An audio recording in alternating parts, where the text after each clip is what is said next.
Hey everyone, RogueGold here, and today I wanted to do a video talking about what I feel are the biggest wins with this update. There's been a lot of complaints, discussions, and negativity with this update, largely due to the multitude of bugs and glitches, which is certainly warranted feedback and reactions to have. However, I wanted to flip the script and talk about things that I think the devs did very well and has elevated my enjoyment of the game. Now, of course, this is all entirely my opinion. You might agree with me or despise the things I'm about to talk about, and if you do, that's completely fine. Let's have a discussion on what your favorite aspects of this update are in the comments below. Also, I wanted to say that I'm largely going to avoid talking about any bugs or glitches tied to these aspects of the game.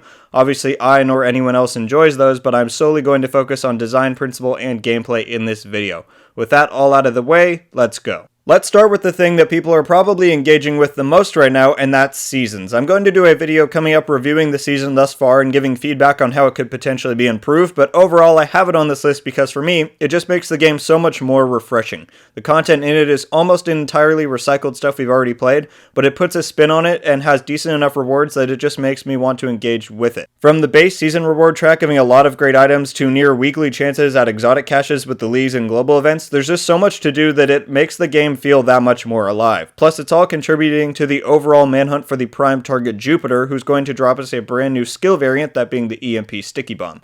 Overall, it just adds a whole new level of structure to the game that I, for one, have been wishing for a long time.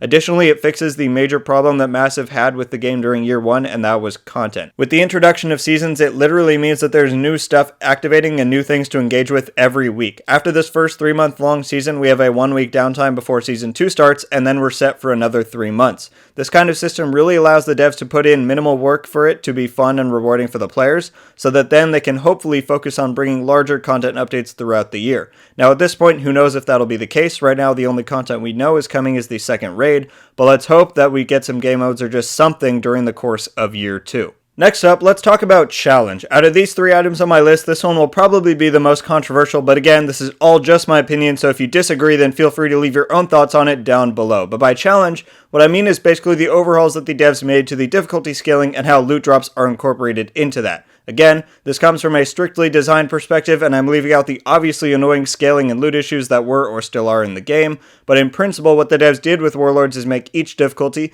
that being story, normal, hard, challenging, heroic, and legendary, all feel more difficult and challenging from the previous. And to accompany this, they introduced a system where you actually receive better rolls on your loot the higher up in difficulty and content you go. I think these changes are all super fantastic and certainly give me an incentive not only to just play, but play at higher difficulties. Prior to Warlords and TU8, the game didn't really have any challenging PvE content. The last thing that was even close to resembling a challenge was when we had the raid that first launched, but within a month of that, people already had 15-minute clear times.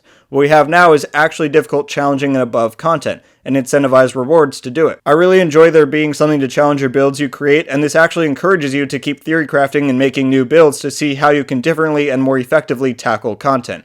Perhaps my favorite aspect to this is the introduction of the legendary missions. I know a lot of people hate them, and that's fine, but for me, I really enjoy there being something in the game that's going to kick your ass if you're not fully prepared for it. And to reward the challenge, they're one of the only 2 spots in the game to receive the highest quality of loot, the other being the raid. Most all the drops I get in legendaries are rolled 75% and above in their attributes, and it just feels really good when you take on that challenge and receive that quality of loot as a reward. Additionally, I love that the Big Horde isn't exclusive to those missions because I love something to grind for. Given how tough legendaries are, it just makes that gun dropping that much more rewarding. I know I'm in the minority with all these comments, but I can't help myself. I'm a big fan of a tough challenge as well as grinding away for that one awesome and elusive reward. And last up, you knew it was coming, we have the DZ. What an epic comeback, I have to say. Is it as good as it was in Div 1? No. Is the PvP as good? No. But what the devs have done in my eye is make a complete 180 on the philosophies and gameplay of the Dark Zone that just makes it so much more fun to play now. It always was my favorite activity to play and farm in the game, but now I just enjoy it so much more. Basically what the devs did was revisit some of the core concepts of the DZ and make them all about player interaction. Landmarks and PvE content contribute to your shade and season level, while player interaction and PvP contributes to your Dark Zone level, and I think that this system is just awesome.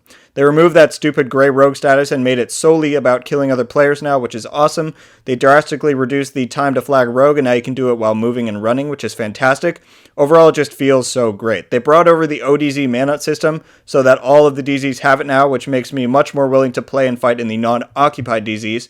And what's great is that with the overall reduction in loot drops throughout the game, it inherently makes the DZ one of, if not the most effective farming spots in the entire game, which is always how it should have been. If I'm not mistaken, loot is set to drop on challenging quality, and I'm always finding myself getting good pieces from there. And it's important to note that for me, the PvP feels much better than it did before. Now, of course, rifles are a big issue, and they've just come out with a fresh balancing pass, but in general, I think Gear 2.0 has really revitalized PvP in this game and pushed it far past where it was before. It has a long way to go and probably will never reach where the Division 1 was, just due to the armor system and there being no burst heals, but it certainly complements the rest of the game being better than Division 1 in my eye.